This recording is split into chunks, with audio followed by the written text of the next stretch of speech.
That was the scene at one of the matches as Iran's team, men's team, refused to sing the national anthem of Iran based off of the unrest that's going on in the country, specifically what many are calling the revolution from many folks there. And the solidarity that now is beginning to be seen is apparent there in Qatar.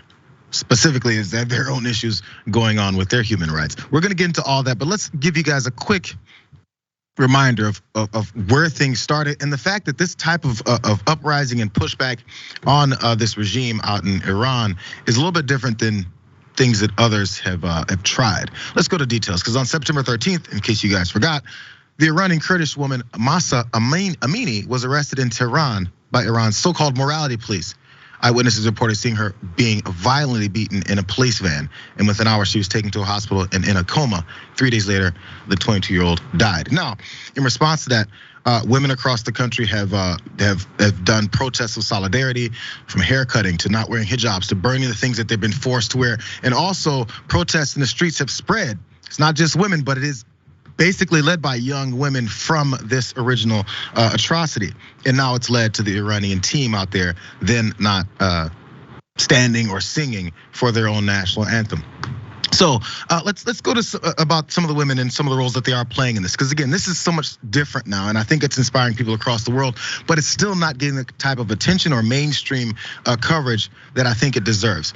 Graphic 3 here, you guys, because videos have shown them defiantly setting their headscarves on fire and cutting their hair in public to chants of woman, life, freedom, and death to the dictator, a reference to the supreme leader. While some women have publicly protested against the hijab before, cases have been isolated and dealt with severely. There've been nothing compared to the current scale. And in an unprecedented show of support, schoolgirls even have been demonstrating in playgrounds and on the streets. Now, because of this, of course, we've seen fires break out. We've seen reports of tens of thousands of people being murdered or allegedly murdered by these regimes, but also there's definitely hundreds that have been hurt, killed by police and pushbacks in many of these protests that have gotten very violent. And people are beginning to notice this is different than anything before. It continues and it rages on. And folks that are worried about the outcome of this are thinking this doesn't seem to be ending anytime soon. So the pressure here that's building specifically now with this men's team on the world stage, when everyone's talking about FIFA, everyone's talking about Qatar, everyone's talking about the issues going on there, and you have this type of protest here, Brett.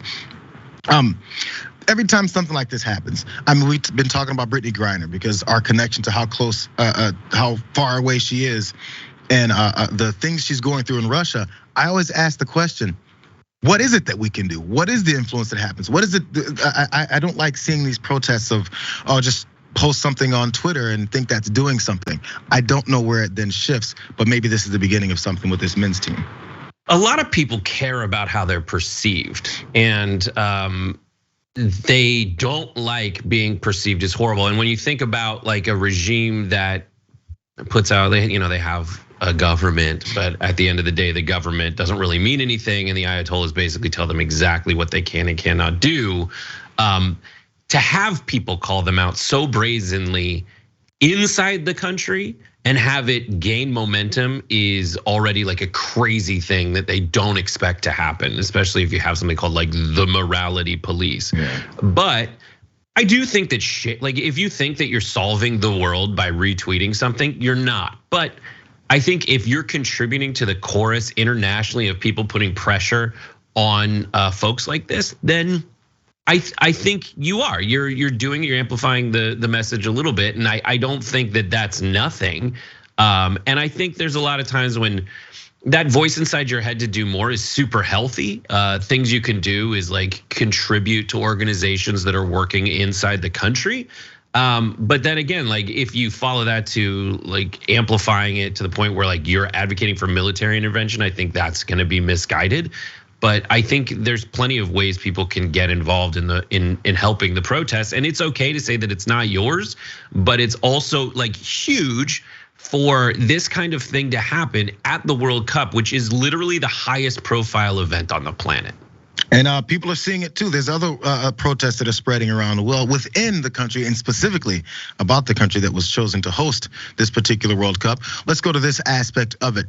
Protests are everywhere. Now, also there's European teams that are worried about, or at least concerned about the human rights abuses that's happening in the country as well. Let's go to this, a graphic 5, because the World Cup today. Yellow card threat puts England's plan to wear rainbow armband in doubt. Yes, the rainbow armband is supposed to be there in solidarity with the LGBTQ community that has seen a lot of atrocities as well. Here's details. These armbands were designed to show support for minority groups and amid ongoing concerns about Qatar's treatment of the LGBTQ community, where homosexuality is a crime. A group of European soccer federations joined forces and planned to defy the strict uniform rules of FIFA, World Soccer's governing body, and wear them at the World Cup. Of course, the sport's biggest stage. Since we're talking about protests and Americans and our involvement in it, Ben Shapiro is an American. He tweets a lot. He in fact tweeted this: in solidarity. Actual bravery, he says. Iranian soccer players refusing to sing the anthem and risking jail or worse. We're coming to that, the irony soon. Also, he says fake bravery. Europeans threatening to wear rainbow armbands to the cheers of the media, then backing down the minute they are threatened with a yellow card. Oh, so two different types of things here. Ben Shapiro, same guy who criticized Colin Kaepernick for kneeling during our national anthem out of protests for the atrocities in our country that's committed against particular human beings at a larger scale than others. He had an issue with that. It's weird.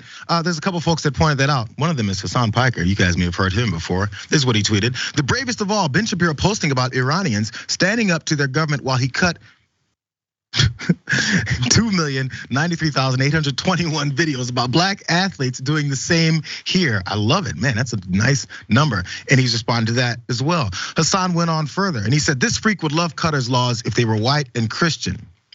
I think it's another point people are making as far as them pushing for the Supreme Court to continue to come for folks' rights in this country. As they say, we're not really doing that. We might, but maybe not, but possibly, but then soon. Also, Francesca Fiorentini, new mom, friend of the show. Actual cowardice, spending your time hating gays, Muslims, and Americans who protest the anthem and then tweeting this. That's in response to Ben as well. I'm not sure if he really sees the hypocrisy behind it or if he's just like, well, in my country, we're not supposed to have any protests because we're perfect here, at least the things that I like. But other countries, once they protest what's going on because of the atrocities happening in their country, that's some bravery. But I think it's the wrong type of person that he's talking about here, Brett. Yeah, it's so transparent. If he didn't add the fake bravery part, if Shapiro didn't add that, he wouldn't have opened himself up to this. He can say actual bravery, Iranian soccer players refusing to sing the national anthem and risking jail or worse. And it would have been, oh, there's a high bar for this. But basically by adding the fake bravery, he's saying if you're willing to face repercussions, then you're being brave. And that is exactly what Colin Kaepernick did when he took a knee. He faced repercussions.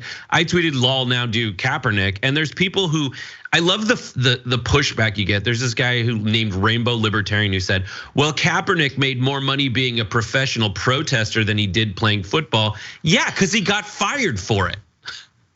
He was willing to face repercussions. He took a knee, which he already said was in he sat with a Navy SEAL who told him that if you take a knee, it's a sign of respect and reverence and emphasizes the respect you have for everything going on while still signifying that you're mourning something essentially. But at the end of the day, these Shapiros expose, especially if you put this relative to the Iranian issue, as much as we exert our power and influence, and as much as we can call out certain injustices in the world, it still exists relative to who's gonna let us do it. Yeah. Like Qatar is not friendly with Iran. And that's why they allow the Iranian people to do what they do without a yellow card. Also, it's just kind of something that's happening outside their borders, not inside their borders. Exactly and specifically in that same way. But this, inside Qatar, it's illegal to do men gay sex. You can't do it. That's the problem. See, and that's why they don't want to be called out themselves. And the truth is, what's also stupid for Ben Shapiro calling it fake bravery, it's like by getting you, Ben, to out yourself as an anti-gay person again, we're accomplishing more than just one thing. We're not just calling out he wouldn't have been proud of anyone for wearing the armbands during the game. He would have called them out the same way he called out Colin Kaepernick. That's the main point. Yeah, it's just so transparent. It's all based off of your own approach. So of course, like you said, Qatar, they're cracking down because these things are talking about their country and the things that they've done, and maybe bringing that type of bad attention that you said no one wants. Ben Shapiro is okay with that because he's like, yeah, women's rights. I mean, they should at least be able to live and do whatever they want. Maybe he believes that. But when it comes to the gays, and then when it comes to minorities in America being attacked by police, well, I mean, those guys, that's fake, that's ridiculous. It's all has to be broken down. How about human rights versus selective human rights?